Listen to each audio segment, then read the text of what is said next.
Hello friends, आज आपल्या food world या किचन मध्ये बनणार आहेत मेंदू वडे। मग त्यासाठी लागणार साहित्य आहे ही उडदाची डाळ आहे जी आपण 7 ते 8 तास पाण्यामध्ये भिजवून घेतलेली आहे। ती आता आपण मिक्सर मध्ये बारीक करणार आहोत। त्याच्यानंतर ही कोथिंबीर आहे। त्याच्यानंतर 2 मोठे कांदे बारीक चिरून घेतलेले आहेत। चवीनुसार मीठ टाकायचं आहे।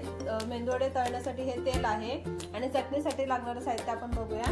ही कोथिंबीर आहे, अर्धा इंच आलं, त्याच्यानंतर 5 ते 6 हिरव्या मिरच्या, 10 ते 12 कढीपत्त्याची पानं, हा ओला नारळ आहे 1 वाटी, अर्धी वाटी भाजकी डाळ घेतलेली आहे आणि हे सर्व साहित्य तुम्ही बघू शकता मेंदू वड्यासाठी आपण वापरणार आहोत बनवताना। तर चला तर मग आपण सुरुवात करूया आपल्या रेसिपीला। तर सर्वप्रथम आपण ही उडदाची डाळ जी आहे ती आपण मिक्सर मध्ये बारीक करून घेणार आहोत। तर आता आपण ही मिक्सर मध्ये बारीक करून घेणार आहोत। आपल्याला पाणी जास्त टाकायचं नाहीये, फक्त 1 ते 2 टेबलस्पून पाणी आपल्याला याच्यामध्ये ऍड करायचंय। तर आता आपण आपली ही डाळ आहे ती आता आपण मिक्सर मध्ये बारीक करून घेणार आहोत।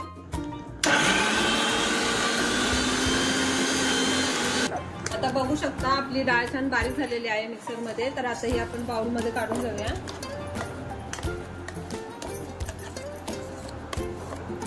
आता आपली डाळ मिक्सरला छान बारीक झालेली आहे। तर आपण चटणी बनवून घेऊया। तर आपण इथे ओला नारळ घेतलेला आहे, 1 वाटी मोठा, 1 बाउल भरून पूर्ण हा ओला नारळ आहे। ही भाजकी डाळ आहे, 5 ते 6 हिरव्या मिरच्या, कढीपत्ता आपण फोडणीसाठी वापरणार आहोत आणि हे आलं आहे। तर हे आता आपण मिक्सरला बारीक करून घेऊया।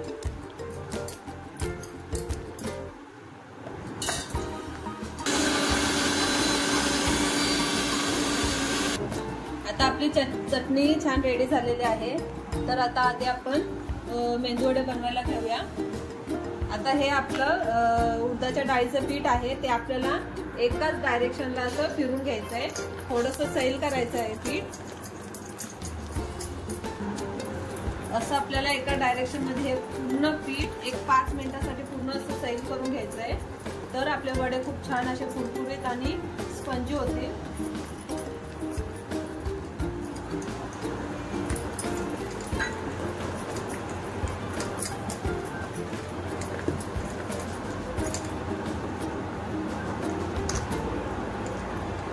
आता आपलं हे पीठ चांगलं फेटून झालेलं आहे एकाच डायरेक्शन मध्ये। तर आपण याच्यामध्ये 2 मोठे कांदे जे आपण बारीक चिरून घेतलेले आहेत ते आपण टाकणार आहोत। हे कांदे ऍड केलेले आहेत। याच्यामध्ये थोडीशी आपल्याला कोथिंबीर टाकायची आहे।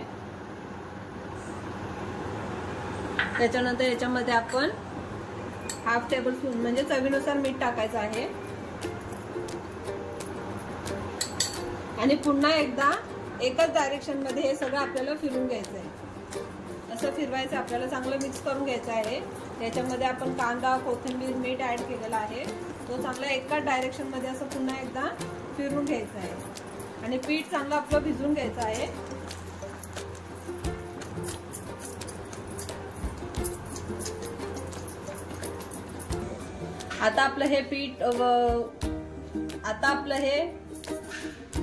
आता आपलं हे वड्यांचं पीठ तळण्यासाठी रेडी झालेलं आहे। तर इथे मी पाणी घेतलेलं आहे थोडंसं। त्याच्यानंतर आता आपण कढई ठेवलेली आहे। तर आपण गॅस ऑन करूया। गॅस ऑन केल्याच्या नंतर 1 मोठी वाटी तेल आहे तळण्यासाठी, ते आपण ऍड करूया याच्यामध्ये।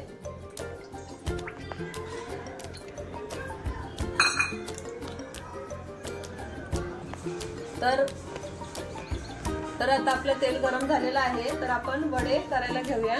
तर हे पाणी घेतलेलं आहे, हा कॉटनचा रुमाल आहे, खाली प्लेट ठेवलेली आहे त्याच्यावरती कॉटनचा रुमाल आहे।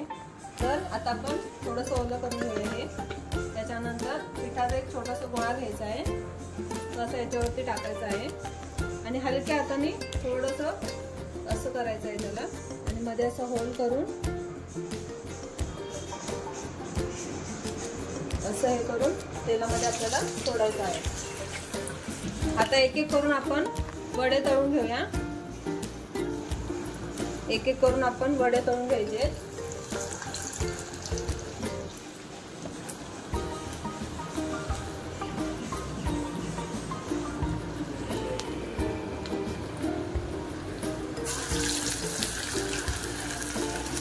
आता आपले वडे छान गोल्डन ब्राउन कलर होईपर्यंत तोपर्यंत आपल्याला तेलामध्ये डीप फ्राय करून घ्यायचे.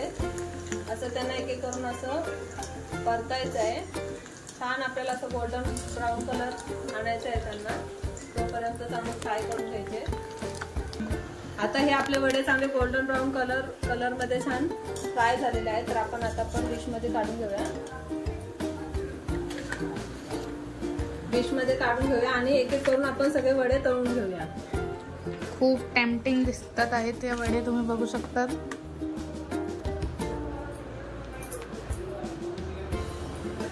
तर आता आपले हे वडे छान गोल्डन ब्राऊन कलर मध्ये छान डीप फ्राय झालेले आहेत. आपण डिश मध्ये काढून घेऊया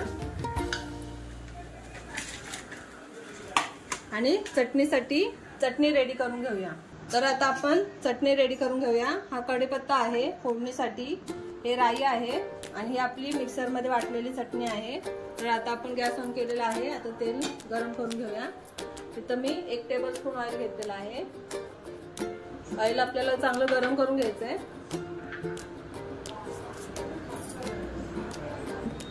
तर आता आपलं तेल चांगलं गरम झालेलं आहे. तर याच्यामध्ये आपण 1/2 टेबलस्पून राई टाकणार आहोत. राई चांगली तडतडून घ्यायची. त्याच्यानंतर याच्यामध्ये 10 ते 12 कढीपत्त्याची पानं टाकलेली आहे. हे चांगलं परतून घ्यायचंय. परत त्याच्यानंतर त्याच्यामध्ये आपण मिक्सरला बारीक केलेली चटणी जी आहे कांदा खोबऱ्याची ते टाकणार आहोत. परत एकदा मिक्स करून घ्यायचं. असं थोडंसं चवीनुसार मीठ टाकायचं. याच्यामध्ये मीठ टाकून